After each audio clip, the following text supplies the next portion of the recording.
мною принято решение о проведении специальной военной операции.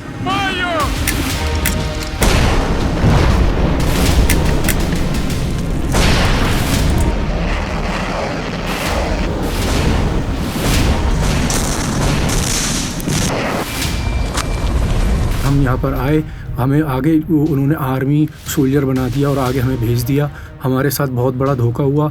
मेरे हाथ में ये देखो ये लगी हुई है और हमारे पास बिल्कुल भी टाइम नहीं है, हमें यहाँ से एवैक्यूएट करो।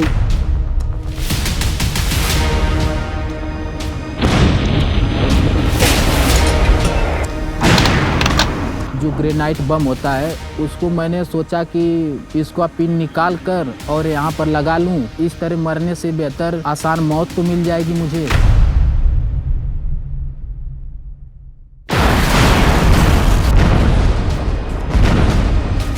अब आप मेरे को क्या यहाँ पे 2 गोलियाँ लगे हुए हैं तो मेरा पैर नीचे टिका ही नहीं। इंशाल्लाह मैं कोशिश करूँगा वहाँ आने की। वहाँ आने के बाद अल्लाह ताला हर मसला इंशाल्लाह ठीक कर देंगे। बस तुम मेरा सब्र करो, मैं इंशाल्लाह आऊँगा कैसा भी वहाँ पे।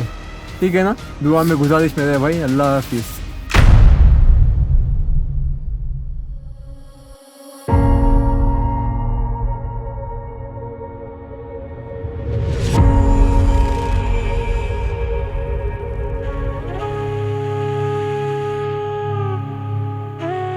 तेजपाल को सीधा डायरेक्टली ऐसी जगह पे भेजा गया जहाँ पे ड्रोन्स, बॉम्ब, मिसाइल गिर रहे थे।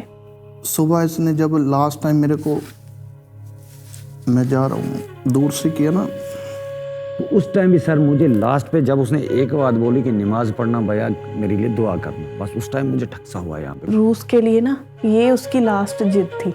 12 महीना हो गया है बेटा, बच्चा को जाए। 1 साल से सर हमने सुख से खाना खाया सर। बहुत हुनर वाला था, पढ़ा लिखा है, BA में पास था। माँ उससे बहुत प्यार करती है, वो बोलती है मेरा बेटा आएगा। मेरे पास अभी भी इसकी टिकट वगैरह है। हम किसके गुहार लगाएंगे बेटा, किससे गुहार लगाएं, किससे कहें? फिर मैं वही वॉइस मैसेज सुनाती हूँ कि ये देखो कि पापा आपको बोल रहे हैं। उसके बूट नए पड़े हैं, उसका कमरा अलग से बंद पड़ा है। उनको तो यही होप है कि हम रशिया जाएंगे तो अपने फादर को मिलेंगे। ईमेल भेजते हैं, ईमेल का कोई जवाब नहीं आता, रशिया से कोई जवाब नहीं आता है। जिस जगह तेजपाल को भेजा था वहाँ से कोई भी नहीं मुड़ के वापस नहीं आया। बस अल्लाह से दुआ करते हैं कि अल्लाह जितने बच्चे गए हैं अल्लाह सही सलामत जो बच गए हैं आ जाए। बस यही हमारी दुआ है, माई के लाल आ जाए।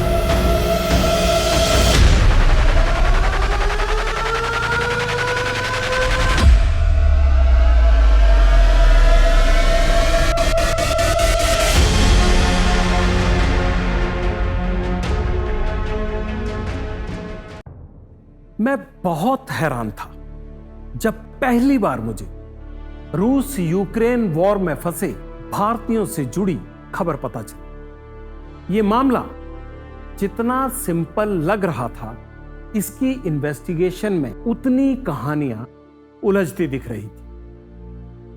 मैं बर्लिन में था उन दिन।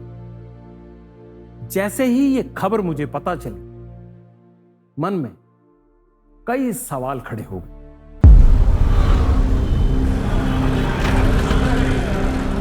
8 have died. 2 boys' dead bodies from Punjab and Haryana. The DNA have been done. Criminals sitting in Russia and one in Dubai who are misguiding our youth. There are 69 Indians who are stuck in Russia. Will the Indian embassy in Russia ensure that these boys who are stuck at Russia-Ukraine border, will you facilitate them and bring them to Moscow? Will the government first cancel their passports, issue an LOC? And third, if the Russian government is not taking us serious. Sir, I will give a set of very specific answers. The family wants cremation in Russia. Parliament में सवाल उठा, ये भारत के लिहाज से ना बहुत बड़ी खबर है। 8 Indian nationals who unfortunately died while in service with the Russian armed forces. Ukraine में क्या चल रहा है इस चीज को लेकर और रशिया में क्या हलचल है? कितने लोग हैं, कैसे गए, किन लोगों ने भेजा? सर मैं अभी आपके इसकी पूरी डिटेल रिपोर्ट बना के भेजता हूँ। Regarding the people who are involved in the trafficking, sir, we will have to go by what the CBI inquiry has told us. धोखा, खौफ और खतरा, ऐसी कई भावनाएं जैसे एक साथ मेरे जहन पर हावी होने लगी। ये भारत के साथ धोखा था या ह्यूमन ट्रैफिकिंग? कई मासूम भारतीय रूस यूक्रेन की सरहद पर वो लड़ाई लड़ने के लिए धकेले जा रहे थे जिसका हमारे देश से कोई लेना देना नहीं। हालांकि भारत सरकार की कोशिशों से 96 भारतीयों की वापसी हुई, लेकिन अब भी 14 भारतीय ऐसे हैं जो रूस यूक्रेन युद्ध में धोखे से धकेले गए और आज मिसिंग हैं। We are here to get back those 69 people because Indian citizens should not be serving in the army of foreign countries. आखिर क्यों भारत के कुछ मासूम नागरिक रूस की लड़ाई लड़ने के लिए यूक्रेन चले गए और जो नहीं लौट पाए उनके साथ क्या हुआ? क्या उनके परिवारों की तलाश को मंजिल मिल पाएगी? एबीपी न्यूज ने तय कर लिया था कि इस खबर की तह तक जाएंगी और गहराई से पड़ताल शुरू हुई तो मालूम हुआ कि 96 भारतीयों की वापसी के बावजूद 14 परिवार अभी भी ऐसे हैं जिनका इंतजार 1 साल से लंबा होता जा रहा है। एबीपी न्यूज ने इन परिवारों को संपर्क किया। इनमें से 3 परिवार अपनों की तलाश में रशिया जाना चाह रहे थे। मैं खुद को रोक नहीं पाया और बर्लिन से ही मॉस्को जाने का फैसला किया, क्योंकि रूस और यूक्रेन की लड़ाई में लड़ रहे भारतीयों की वापसी की खबर तो सबने देखी, लेकिन जो वापस नहीं पहुंचे वो कहां गुम हैं, उनकी खोज में जितना हो सके उनके परिवारों की मैं मदद करना चाहता था।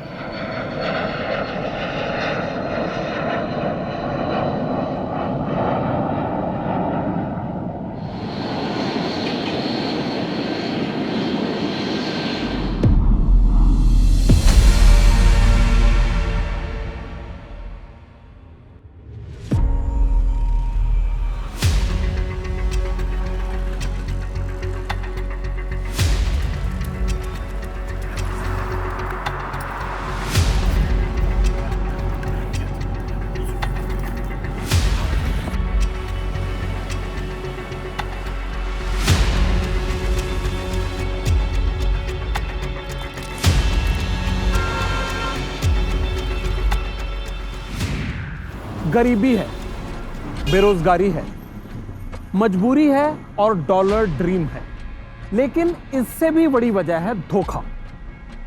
100 से ज्यादा भारतीयों का रूस आना और 1 साल के अनुबंध पर रूसी सेना में भर्ती हो जाना, ये सब इतने गुपचुप तरीके से हुआ कि भारत सरकार को भी इसका पता तब चला जब वॉर जोन से बुरी खबरों के मैसेज भारत पहुंचने लगे।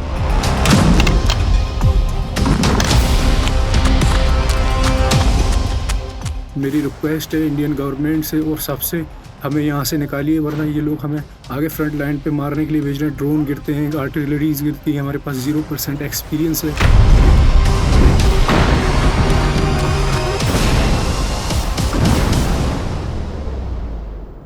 रूस और यूक्रेन के युद्ध में कई भारतीयों ने अपनी जान गंवाई। इस युद्ध में जख्मी कुछ भारतीय अभी भी रूस के अस्पतालों में जेरे इलाज हैं, लेकिन 14 लोगों का कोई अता पता नहीं, वो लापता है। जगदीप कुमार, अजीमुद्दीन और अजय यादव अपनों के साथ साथ बाकी सबकी तलाश का मुख्तारनामा लेकर रूस पहुंचे हैं।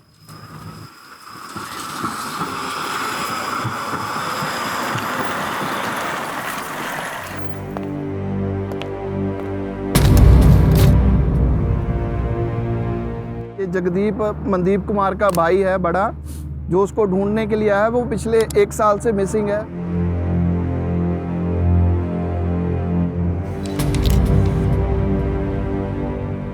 मेरा छोटा भाई है अजहरुद्दीन। हमारे भाई हमारे बच्चे यहाँ पे आए और ये आर्मी करे ज्वाइन धोखे से ही।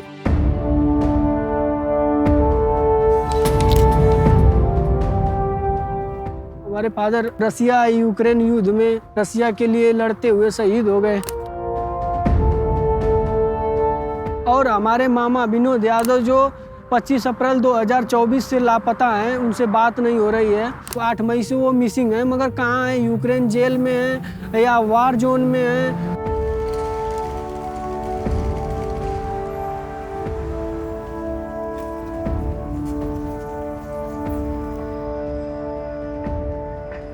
मगर रशिया पहुंचना इन लोगों के लिए इतना आसान भी नहीं था।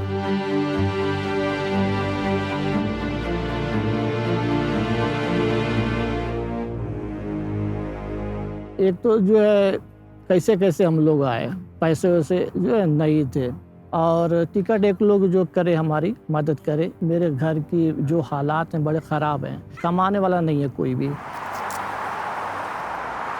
पैसा मैं कर्ज लेकर के आया हूँ। मेरे फादर भी गए तो कर्ज लेकर के गए, वो भी कर्ज मेरे ही ऊपर है, मेरे को ही भरना है।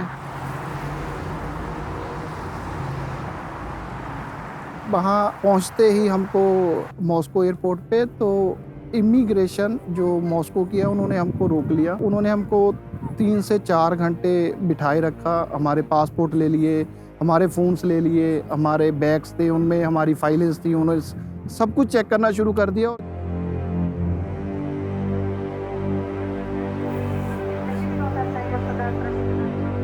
बड़ा अजनबी और अजीब माहौल था रशिया में। सरहद पर इतना कोहराम और शहरों में हालात एकदम अलग। ठंडी हवा, एहसास भी करीब करीब वैसा ही, और भाषा हमारा सबसे बड़ा संघर्ष। Наша экскурсия начинается прямо на Краснопресненской. Садитесь на Пушкинскую, сейчас метро спускайтесь на Фиолетовую ветку. На Краснопресненской. Делайте переход. सबसे ज़्यादा प्रॉब्लम भाई यहाँ पे ज़बान की है। हमको छोटी छोटी चीज़ें लेने के लिए भी ट्रांसलेट लगाना पड़ता है। ट्रांसलेट भी तभी काम करता है जब इंटरनेट सही काम करता है। रहने की भाई बहुत प्रॉब्लम हुई। पैसे तो कम ही थे और खाने का तो समझ लीजिए कि बस हम लोग बस एक तरह से जो कर रहे हैं।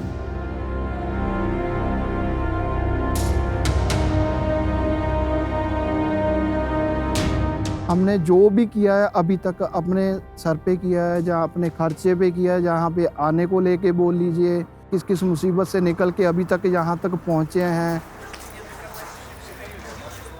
समझ लीजिए कि 10-10 किलोमीटर हम तीनों भाई लोग जो है जाते हैं पैदल।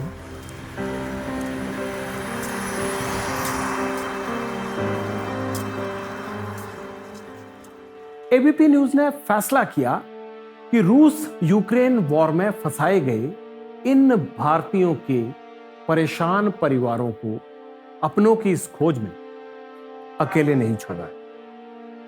हर तरह से इन परिवारों का सहयोग करते हुए अंत तक उनका साथ देगा।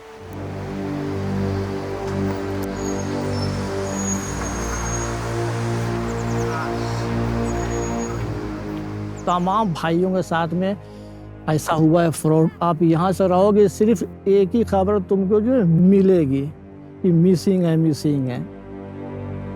कुछ बंदे आजमगढ़ के हैं, कुछ बंदे अपने पंजाब के हैं, कुछ बंदे यूपी के हैं। तो ऐसे अलग अलग भारत के अलग अलग स्टेट से काफ़ी बंदे हैं जो अभी भी मिसिंग है पिछले 1 साल से रशिया में।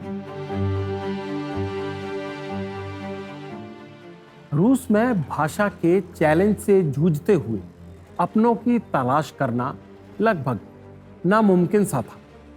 फिर भी एबीपी न्यूज की तरफ से मैं इन लोगों की मदद करने की कोशिश कर रहा था। इस बीच हमारी पहचान जीलिया से हुई। वो रूस की नागरिक तो है ही, लेकिन उन्हें अंग्रेजी भाषा भी आती है। और भारतीय बहू होने के नाते वो इन लोगों की मदद करने के लिए तुरंत तैयार हो गई और फिर मिसिंग 14 की खोज ने तेजी पकड़ी।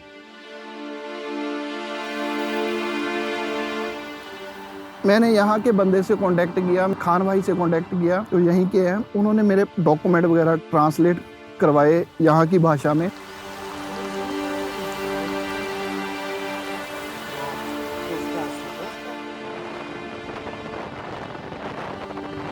उन्होंने जो है मदद की है, पेपर यहाँ से कराए हैं, बहुत ऐसा काम होते हैं इसमें, तो ले करके वो ऑफिस जो है गए हैं वो।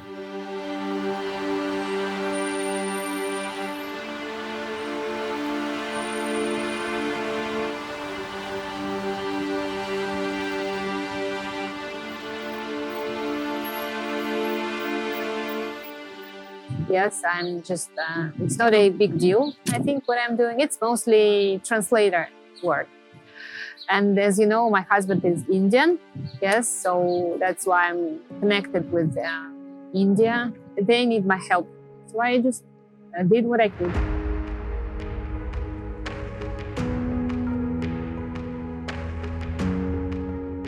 लेकिन इन तीनों में अजय यादव का केस कुछ अलग है। रूस में अजय यादव हमारे साथ दो कारणों से आए। एक, अपने मामा विनोद यादव को खोजने, जो साल भर पहले उत्तर प्रदेश के मऊ से अपने कुछ साथियों के साथ विदेश में नौकरी के लालच में आए थे और फिर रूस यूक्रेन युद्ध में धकेल दिए गए। दूसरा, अपने पिता कन्हैया यादव के लिए, जिनका पार्थिव शरीर रूस से भारत तो पहुंच गया था, लेकिन उनकी मौत के बाद मिलने वाला मुआवजा उन तक नहीं पहुंच पाया है। रूस पहुंचने के बाद अजय यादव को पता लगा कि रूसी आर्मी ने उनके पिता कन्हैया यादव को शहीद घोषित किया है। 6 दिसंबर को 2:30 बजे एम्बेसी द्वारा फोन आता है कि आपके फादर एक्सपायर कर गए हैं और एम्बेसी से बोला जाता है कि आप अगर बॉडी नहीं लोगे तो यहाँ की गवर्नमेंट, यहाँ की रशियन जो है मिलिट्री बॉडी डंप कर देगी। मैं डर गया। मैं सोचा कि लास्ट बारी अपने पिता का अपने हाथों से अंतिम संस्कार भी नहीं कर पाऊंगा। इसके वजह से मैं अपने फादर की बॉडी इंडिया मंगवाया। जो ऑफिसर थे उन्होंने बोला है आपको रसिया भी आना पड़ेगा कंपनसेशन के लिए। मैं रसिया भी आ गया हूँ और मिलिट्री हेडक्वार्टर्स में चक्कर लगा रहा हूँ।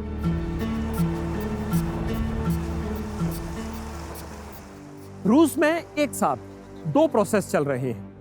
पहला, रूसी सैन्य प्राधिकरण लापता भारतीयों का आखिरी ठिकाना ढूंढ रहा है। यह पता लगाने की कोशिश हो रही है कि वो कहां से लापता हुए और किन हालात में लापता हुए। साथ ही इन लापता भारतीयों के फैमिली मेंबर्स के डीएनए सैंपल्स को युद्ध में मारे गए सैनिकों के डीएनए से मिलाया जा रहा है। दूसरा, लापता भारतीयों के फैमिली मेंबर्स के रूस में बैंक अकाउंट्स भी खुलवाए जा रहे हैं ताकि सुराग लगने या ना लग पाने की स्थिति में अनुबंध की शर्तों के मुताबिक इन भारतीय सैनिकों के परिवारों को उनके आर्थिक और दूसरे लाभ मिल सके।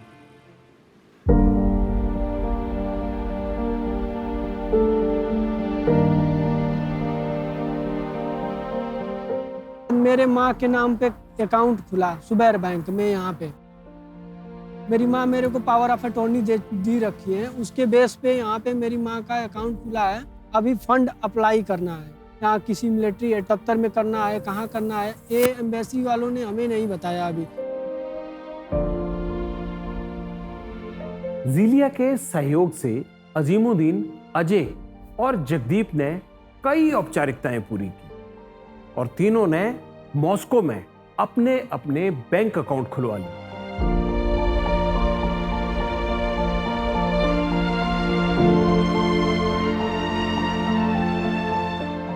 मेरी मदर और फादर के नाम से आज अकाउंट ओपन हो गया, जो पिछले कई दिनों से नहीं हो रहा था, तो आज फाइनली ओपन हो गया और उससे हम ये हेल्प हो गई है। हमारी यहाँ बायोमेट्रिक भी हो चुकी है, जिससे हम यहाँ सिम कभी भी ले सकते हैं, जो हमें पिछले 15 दिन से प्रॉब्लम आ रही थी, वो आज हमारी खत्म हो गई है। 126 भारतीय रूस इस आस में गए कि उन्हें विदेश में नौकरी और मोटी सैलरी मिलेगी। जब तक ये बॉर्डर पर लड़ते रहे, इनके अकाउंट में सैलरी तो गई लेकिन मिल नहीं पाई, क्योंकि एजेंटों ने ये पैसा पहले ही निकाल लिया और उनके परिजनों तक पहुंचने ही नहीं दी।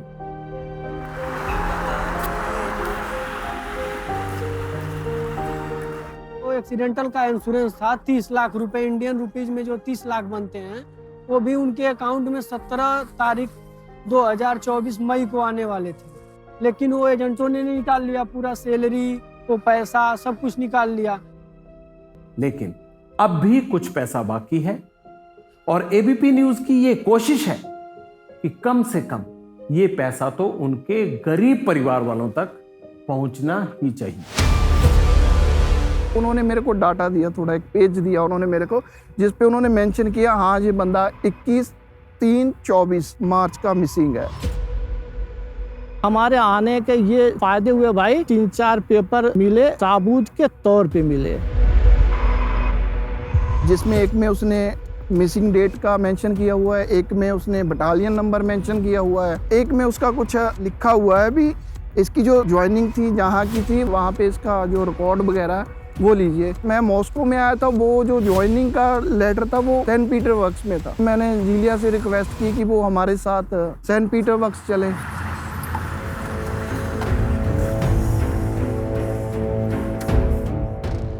मिसिंग 14 की तलाश में शामिल होने से एक बात तो साफ जाहिर है कि इस युद्ध में मरने वाले और लापता सैनिकों की संख्या सोच से कहीं ज्यादा है और मिलिट्री ऑफिसेज में कॉन्ट्रैक्चुअल सोल्जर्स को लेकर बहुत मिसमैनेजमेंट है। इसीलिए मिसिंग 14 की तलाश हमें मॉस्को से सेंट पीटर्सबर्ग जाने का संकेत दे रही थी।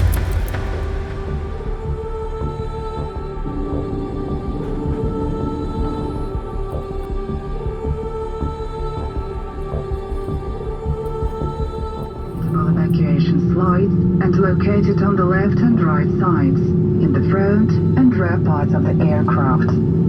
Каждый.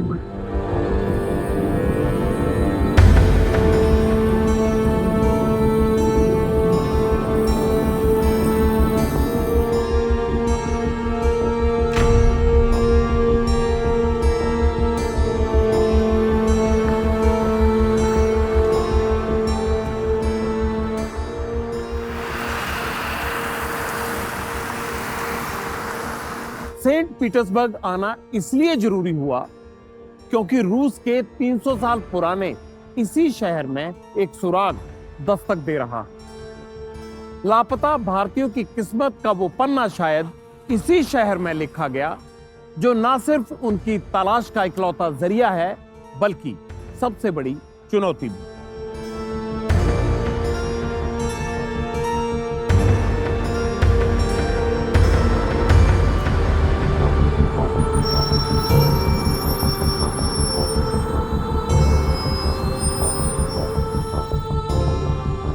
We actually didn't contact yet with the army officers. We went to the military office, yes, which should connect with the military division. And we gave all the documents, yes, all the information about all the people we have. And there now we'll contact military division and we'll contact with them. वहाँ पे हमको एक ladies जो थी वो मिली, तो उन्होंने काफ़ी जो हेल्प हमारी की है। मेरे पास अपने भाई की भी लिस्ट में थी और 14 बंदे उसके साथ और थे, तो मैंने सभी की सोचा भी जैसे ये मिसिंग है वैसे ये भी मिसिंग है, ये भी किसी माँ के बच्चे हैं।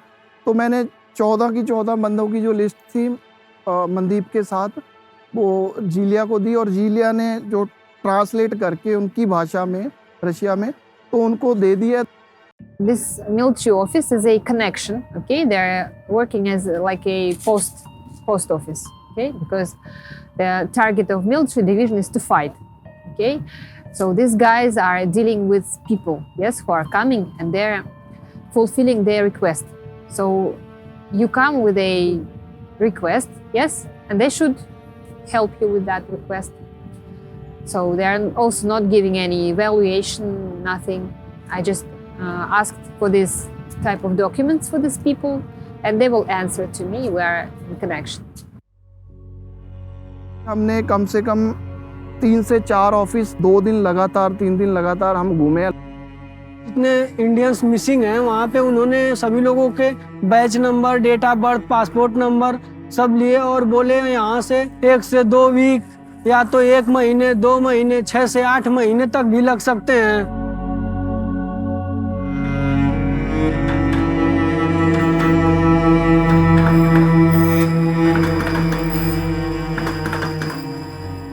सेंट पीटर्सबर्ग आने पर जगदीप, अजीमुद्दीन और अजय को एक डर सताने लगा, डीएनए टेस्ट की रिपोर्ट्स का डर। दरअसल इन तीनों के साथ साथ रूस ने बाकी मिसिंग भारतीयों के परिजनों से उनके डीएनए टेस्ट की मांग की थी। अगर ये डीएनए टेस्ट रूस के मुर्दा घरों में रखे सैनिकों के शवों से मेल खाने लगे तो इन परिवारों की उम्मीदें टूट जाएंगी और उन्हें मिलेगा जिंदगी भर का दर्द। डीएनए टेस्ट किस लिए मांगा गया है? जाहिर सी बात है कि जो बंदे मिसिंग हैं उन लोगों के साथ कुछ गलत हुआ होगा इन लोगों को, तभी तो डीएनए टेस्ट की मांग की है। डीएनए टेस्ट भी बहुत कॉस्टली था, तो 20 से 25 हज़ार रुपये का एक बंदे का टेस्ट था। उन्होंने टेस्ट मांगा था 2 बंदों का, एक मम्मी का और एक भाई का या उसके पिता का। परिवार तो पहले ही टूटे हुए हैं सभी। तो मैंने फिर विदेश मंत्रालय में फिर कॉल किया कि हम टेस्ट जो है नहीं करवा सकते क्योंकि हमारा इतना बजट नहीं है। तो हमने उनको रिक्वेस्ट की और उन्होंने हमारी उस रिक्वेस्ट को जो है सुना और समझा और जो टेस्ट थे वो दिल्ली में सभी के करवाने को वो मान गए कि एम्स हॉस्पिटल में आप दिल्ली में फ्री में टेस्ट करवा सकते हो।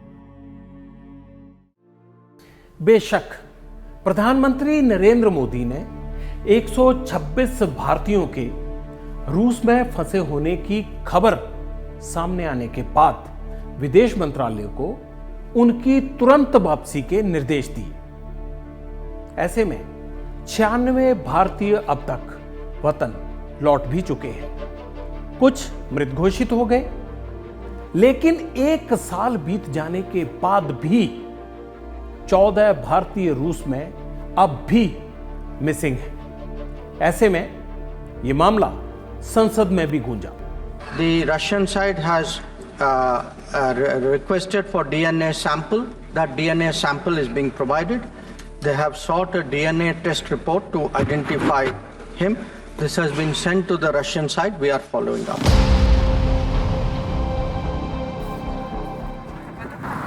डीएनए टेस्ट भी हम लोगों ने इंडिया से करवा करके यहाँ पे विदेश मंत्रालय है उसके माध्यम से यहाँ पे एम्बेसी पे आया। एम्बेसी वालों ने बताया कि हम लोग रशियन अथॉरिटी को डीएनए टेस्ट भी दे दिए हैं। उन्होंने कंसल्ट किया हमारी इंडियन एम्बेसी मॉस्को से, तो देन उन्होंने हाँ बोल दिया कि आपके टेस्ट यहाँ पे आ चुके हैं।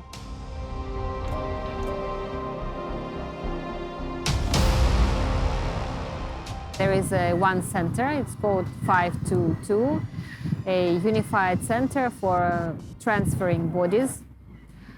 So all bodies go there. Yes, they have a database of DNA. Yes, so if there is a match, yes, then they connect with the relatives who sent them this questionnaire and interact with relatives. Russian government अब क्या कर रही है, जो dead bodies पड़ी हुई हैं उनके साथ ये डीएनए मैच किया जाएगा। 3 भाग में बॉडीज रख चुकी हैं, यानी कि इनके पास बॉडीज तक रखने के लिए जगह नहीं है। इतने बंदों की डेथ हो चुकी है, जहाँ रशियन सोल्जर की डेथ हो चुकी है। ये जानकारी भी हमको यहीं आके मिली है। कुछ भी हो सकता है अभी, मगर मेरे को नहीं लगता कि मनदीप के साथ कुछ ऐसा हुआ होगा। क्यों, मेरा अपना ये यकीन है, जहाँ अपना विश्वास बोल सकते हैं इसको। मिसिंग 14 के परिवारों की हिम्मत टूट रही थी। हाँ वो ठीक है।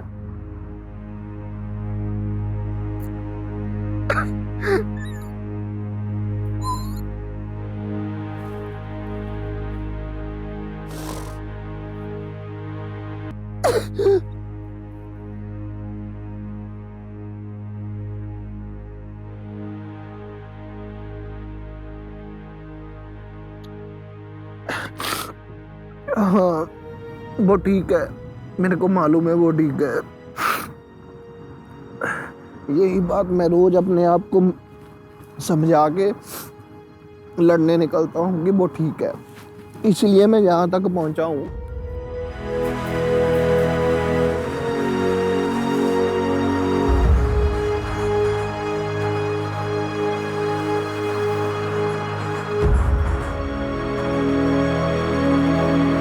मैं तो सोच रहा था यही कि मैं जाऊंगा तो अपने भाई को ले करके आऊंगा, लेकिन यहाँ की इतनी भागम भाग और इतने ऑफिस के चक्कर जो काटने के बाद मेरी जो उम्मीद थी वो तो जो मतलब टूटती हुई नज़र जो आ रही मुझे। मैं कोशिश तो बहुत कर रहा हूँ कि वो कोई ऐसी वैसी बात मेरे को ना सुनने को मिले, क्योंकि मैं जितने भी यहाँ जो इंडियन सोल्जर जहाँ जो पहले भर्ती हुए थे वो इंडिया वापस जा चुके हैं, मैं उनसे भी बातें कर चुका हूँ, तो वो अभी भी उनका यही मानना है कि वो 50-50 चांस हो सकता है। Well, there is always chance, but it's very small, extremely small. You know, they have many such people. Yes, many Russians also face such problems, and they are in totally same situation like foreigners.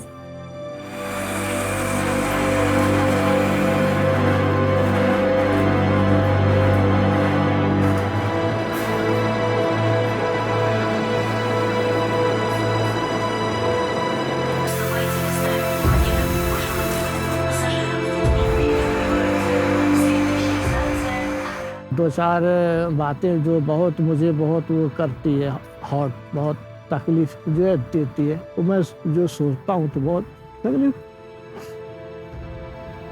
कौन सी यादें हैं वो?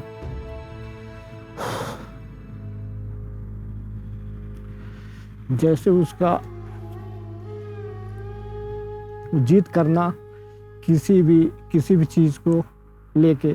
एक मरतबा गाड़ी के लिए वो किया जिद, मुझे गाड़ी चाहिए, मैंने जो है उसको जो है दिलाया गाड़ी, दोस्तों से पैसे ले करके कैसे भी करके सबकी ख्वाहिशें मैंने करी पूरी। You know, I'm not much of an emotional person. Yeah, I'm an action person, person of doing. But when I start to think about it, yes, I feel many different feelings. लेकिन ABP news डटा रहा। मुझे उम्मीद की एक किरण अभी भी दिख रही थी, और ये थी मिसिंग लोगों के यूक्रेन में बंदी होने की संभावना। अभी मेरे मामा का कुछ पता नहीं चल रहा है, वो यूक्रेन जेल में है, कहाँ है, कैसे है। यहाँ की गवर्नमेंट के ऊपर डिपेंड करता है, यहाँ की रशियन मिलिट्री के ऊपर डिपेंड करता है कि जितने मिसिंग इंडियंस हैं उनका जल्द से जल्द क्लियर करे data. There are groups where videos from that side are published, yes, and relatives should look for these groups, look for these videos, yes, because they are making exchange of kidnapped people as well as they are making exchange for bodies. And one kidnapped from one side equals to one kidnapped from another side.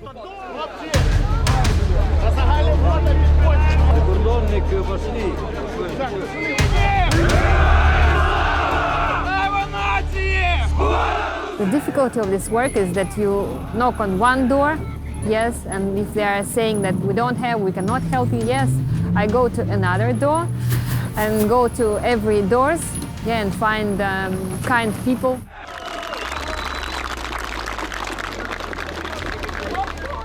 War prisoners exchange की दिशा में कदम बढ़ाने के बाद हम चुप नहीं बैठे, क्योंकि रूस के मिलिट्री ऑफिसेस से कोई ज्यादा जानकारी मिल नहीं पा रही थी। ऐसे में एबीपी न्यूज ने इस तलाश में एक नया सिरा ढूंढ निकाला जो इन लोगों को खास सहयोग दे सकता है। मिसिंग 14 की तलाश में एक टर्निंग पॉइंट साबित हो सकता है।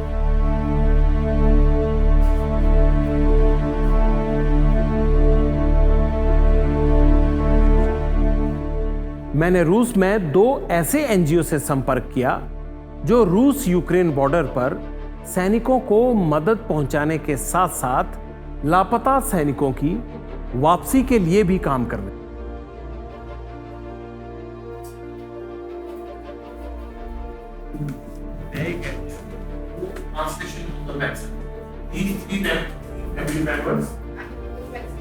But they have the document of all 14%. How many times you are visiting to the border in a month or in a week? How often you are going over there? Я же занимаюсь сейчас. मैं वर्तमान में अग्रिम मोर्चे पर तैनात सैनिकों के साथ साथ ड्यूटी के दौरान मारे गए लोगों के परिवारों को मानवीय आपूर्ति पहुंचाने में लगा हुआ हूं। मैं लोगों को वहां नहीं भेजता। इसके अलावा मैं ऐसे लोगों और जानकारियों को खोजने का काम करता हूं जो लापता व्यक्तियों के परिवारों के लिए मददगार हों। Are you aware that lot of soldiers who are working with the Russian army on contractual basis are missing? ये सैनिकों के लिए अपने संवैधानिक अधिकार का प्रयोग करने का एक अवसर है। अवसर मातृभूमि की रक्षा के लिए खड़े होने का, साथ ही हमारे देश की युद्ध तत्परता और क्षमता को बढ़ाने का। और अनुबंध सैनिकों को भी वेतन, सम्मान और मान्यता मिलती है। अनुबंध सैनिक साथ ही साथ जुटाए गए लोग जो SVO में हैं, वे नायकों के बराबर हैं। वो अब शिक्षा प्राप्त कर रहे हैं। उन्हें कुछ लाभ हैं, लेकिन अधिकतम सरकार निर्धारित कार्यों को पूरा करती है और उन्हें लागू करती है। हमारा एक कोलंबियाई करीबी दोस्त है। वो SVO से आया था और उसे यूनाइटेड रशिया पार्टी में आमंत्रित किया गया था और अब वो एक अलग दिशा में आगे बढ़ रहा है। Do you have any idea about the injured or the casualties on the border from the Russian side? हाँ, निश्चित रूप से जानकारी है मेरे पास। कई अस्पताल हैं और हमने हाल ही में ही आपके 2 देशवासियों के बारे में बातचीत की थी जो अब हमारे अस्पतालों में घायल अवस्था में भर्ती हैं। Families of the contractual soldiers are facing lot of problems to track them, to locate them. What kind of help you are providing to their families? वे हमारे पुनर्सामाजिकरण कोष में लिखित रूप से संपर्क करते हैं। हम पास में हैं और हम सैन्य पंजीकरण और भर्ती कार्यालय या रक्षा मंत्रालय को अनुरोध भेजते हैं। हमारे पास लिखित प्रतिक्रिया आती है जिसमें जानकारी होती है कि उनका परिजन किस सैन्य इकाई में है, ठीक है, या फिर शायद वो किसी सैन्य अस्पताल में है या कहीं और है। फिर हम सटीक स्थान पता करने के लिए अनुरोध भेजना शुरू करते हैं। सिर्फ इतना ही नहीं, हम नाइजीरिया से जुड़े हुए हैं। अफ्रीका, कोलंबिया, भारत, श्रीलंका, मिस्र भी हमसे संपर्क में रहते हैं और हम उन्हें सहयोग करते हैं। I have few families with me from India who have lost their person in this war. Can you do any help of these families if they provide you the contracts and the other papers as far as their members are missing in this war? हाँ बिल्कुल, यदि संभव हो तो हम उनकी मदद करने के लिए तैयार हैं। आपको बस राष्ट्रपति को एक लिखित अनुरोध लिखने की जरूरत है।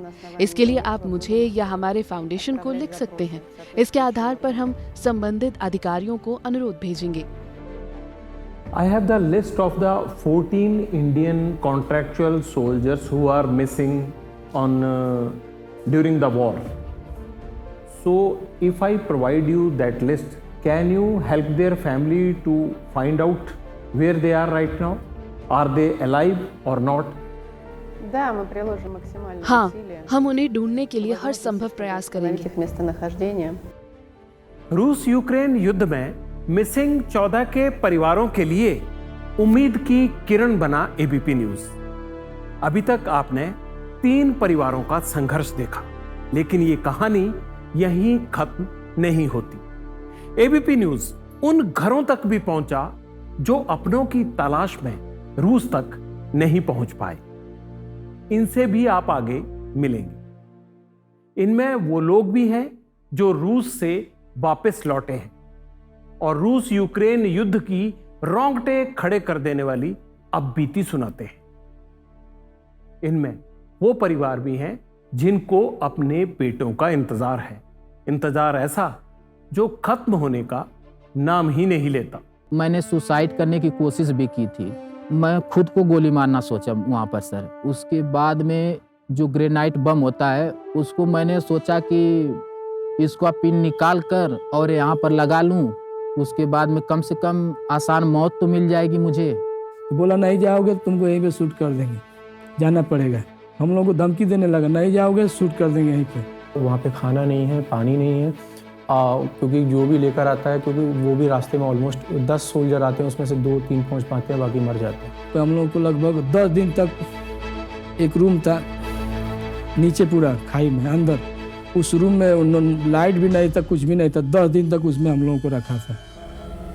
बस 24 घंटा में एक बार निकालता था।